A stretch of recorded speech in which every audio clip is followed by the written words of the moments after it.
All right, guys, back on Southeastern 16 with Max Barr, another SEC basketball transfer to catch up on. That is Alabama landing Bol Bowen from Florida State, a new addition. This happened several days ago, but as we always say, we are playing catch up now. We're going to get to everybody, and we'll get there eventually. And now we talk about a big addition here for the Crimson Tide, 6'10", Max. Keep that in mind as we talk about him because it's kind of ridiculous some of the things he can do. But he comes over from Florida State last year, 24.9 minutes per game, averaged 8 points, 5.2 rebounds, 1.5 blocks, averaged a steal as well. Shot 47.7% from the floor, 41.4% from three, 78% from the free throw line. You'll take those numbers, I think, if you're Alabama. Certainly looking at it everywhere, both offensively and defensively. But Max, I told you, I watched the highlights on this guy, and I think there are a lot of things that stand out, but I know you're going to bring it up, just the athleticism, and I think one of the things for me that stood out was just the transition element. This is a 6'10" guy that can get down the floor, and what do you know? That's a nice thing to have if you're running the Alabama system that Nate Oats runs. Yeah, Blake, TBB. Get used to that, okay? Get used to that. I even probably should put a little bit more into it. TBB, come on. Boom, there it is. Match made in heaven for Nate Oats here. 6'10" shooter, rim protector, can do a little bit of everything. Blake, we've got a bit of a trend here going on, okay? I'm going to list the height of the newcomers for Alabama so far. There's 6 of them, okay? I'm not going to list their names. These are just the heights. 6'5", 6'5", 6'7", 6'8", 6'10". 7 foot. Did you hear me go below 6'5"? No, you did not. There's a clear trend going on here. Alabama is getting bigger, lengthier. They want height. They want mismatches, and that's exactly what TBB brings to the table. Real quick, before we get into some of his on-the-court action, a little bit of background on him. Bol Bowen, awesome name. Going to be one of my favorite names. It was originally Taylor Bol. Taylor's Sudanese parents had him in a refugee camp in Egypt. Okay, then he moves to the USA when he's 2 years old and gets adopted by the Bowens in Vermont. Okay, that's how it's an incredible backstory here. He was a top 100 recruit out of high school. He picked Florida State over LSU, Providence, and Iowa, and then this time around enters the portal after 2 years at Florida State, and he chooses Alabama over the Cats of Kentucky, who really wanted Bol Bowen. You can see the fit, right? The 3-point kind of stretch 4 aspect. You can see who wanted this guy. A few other schools, USC, SMU, other high majors, but he chooses the Tide. Yeah, getting into some of the things, like we said, that he can do, and I read off the percentages. Obviously, at 6'10", I mean, he's going to be able to, I think, add a nice defensive element. Like, that's one of the things that stands out. Like, really gets after it on defense. We mentioned the rebounding numbers, the block numbers. I mean, pretty impressive, I think, overall, especially, again, kind of just seeing the evolution of his game. I think we always have to remember that. We're not just talking about, hey, don't just look at the numbers this guy had this past season. Think about the numbers as they progress going into the next season. And, kind of as he grows as a player, develops and all that, these are things that are, kind of the foundation here. And he's going to be able to build on that, I think, for sure. And some of the things, like I mentioned earlier, I think watching him run the floor does a very good job of that. Seems to have a pretty good awareness to where to be at, to be able to find some of those easy baskets. And yes, like you can watch a lot of it. He had a lot of points around the rim just based on the height and, watching him catch oops or kind of put himself in the right position. If a defender goes and double teams, he's able to kind of, move around a little bit, find the open spot, and nice little dish off to him for a dunk or something. But something else that stood out, Max, if this guy's open and he sets his feet from 3, he's knocking it down.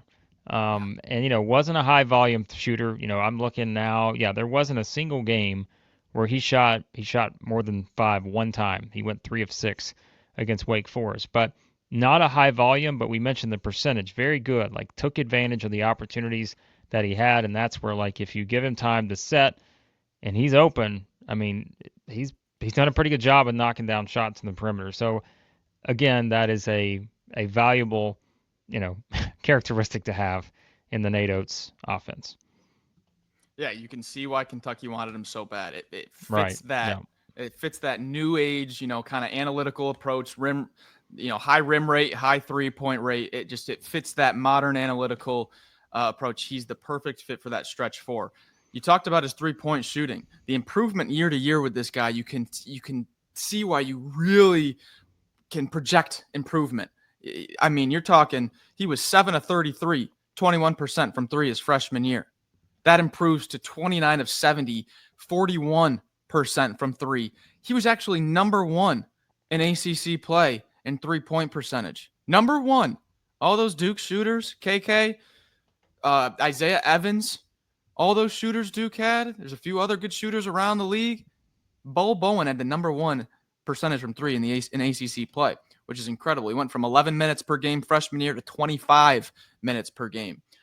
This was the craziest stat, though, Blake. You mentioned his defense. So this is why he's so valuable, because not only does he offer you the mismatch nightmare on offense, ability to stretch the floor with all that height and rebounding, his block rate, okay, was 6.5% in ACC play. That was second only behind Locken of Clemson. Remember all those games we just watched of Kaman Maluash just swatting shots left and right? Bol Bowen had a higher block rate than Kaman Maluash, a higher block rate than Cooper Flagg. Now, obviously, minutes and stuff like that is taken into consideration when you're doing block rate, but nonetheless, this is one of the premier shot blockers in the country here, Blake. Well, and I know Alabama fans, like, again, it's easy to get excited about certain aspects, but like they're going to be excited about the defensive element, and Yeah. I know that, right? It's the hard hat way here, Max. Like they want guys that I think defensively, that's going to be a big focus because, and that's what we said, right? I mean, you think about it. With Alabama, you just expect the offense to always be there, and when you're adding guys, you're trying to figure out, okay, defensively, what do they bring to the table? And like you said, look at the block rate. We mentioned like the rebounding aspect of this guy being able to put himself in the right position to be there for an offensive rebound or defensive rebound. Like those are important elements, and I think that's going to be, one of the biggest things we look at, right? Because if we're projecting ahead and looking at this Alabama roster, which what do you know? We have kind of a good idea maybe of what this Yeah. Alabama roster is going to look like. Shocking, because not many SEC teams are that way right now here in early April. But when you do think about some of the guys, you're losing in terms of, hey, Big Cliff, Mo D, like Grant Nelson, like those guys. I mean, you have to replace some pretty key players, not just offensively, but like defensively, size and the different things those guys brought to the table. And so, yeah, I mean, tied into the Jaron Stevenson thing, right? So you're talking Yep. about all of these guys and now being able to add someone like this with size and the ability to impact the game too on the defensive end, especially. That's significant looking ahead to next season. Yeah, because now with the departures of Mo D and Jaron Stevenson, that 4 spot was kind of looking like hopefully Darian Reed comes back and maybe he can play some small ball. Maybe London Jemison, the 6'8 freshman, already, north of 200 pounds, looks physically like he's up to task for some SEC minutes. But going from having Mo D and Jaron Stevenson and Grant Nelson all being able to rotate through that 4 spot depending on matchup, you're going, oh boy, add in TBB, and now you've got your guy there, starter, set in stone at the 4 spot for me. You have London Jemison behind him, 6'8 Darian Reed. And now think about this, Blake. Think about on the court what it's going to look like when TBB is there next to Aiden Sherrill. And you got 2 guys who can pick and pop. You can play 5 out comfortably. You can't. You play a lineup of Holloway / Philon, whatever happens there in the backcourt with Philon's NBA aspirations. Reitzel, Darian Reed, Millette, TBB, Sherrill. You can't give space to any of them. Any of them. That lane is going to be wide open. It's going to be a little bit of a different offense here, whereas last year he had Big Cliff set in stone there in the paint. Anyone, even Williamson, can step out and knock down a 3. I don't think there's a guy on this roster that can't hit a 3. That's music to Alabama fans' ears, thinking about how they're going to play. For sure. All right, what else you got before we wrap up here? And by the way, just so Alabama fans know, we will be doing a video too on Jaleel Bethea as well. I know we've got Yep. to catch up on that one, but as we said, we're going to kind of do these single player videos to catch up on the transfers. But anything else you want to add here on Bowen, Max? I've mentioned it once or twice, but I just wanted to really try to make that point. Like, TBB was one of Kentucky's top guys, top guys, and think of the ability of that staff last year and the guys that they found.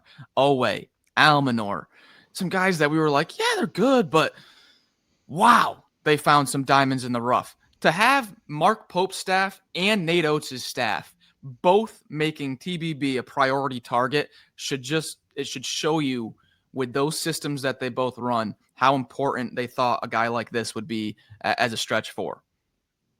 Yeah, and again, just finished his second season, so I think the ceiling and the potential there very Yeah, high based on the ridiculous athleticism and like we said, I think just the intensity he plays with on the defensive side, and I really the ability to run the floor, the transition stuff, I think is really going to stand out with this guy, especially for someone like that at 6'10". So yeah. there you go. Alabama fans should be excited. And again, we'll talk more about Alabama this offseason, other transfers we said to get to, and we'll take a look at the roster as a whole and give you some early thoughts heading into next season. Of course, if you want to check all that out, you can do that by hitting the subscribe button, like button as well. Turn on your notifications. Of course, we have baseball, football stuff going on also here on the channel. We appreciate you guys watching. More SEC basketball transfers on the way. And thanks as always for watching. We'll talk to you soon at Southeastern 16.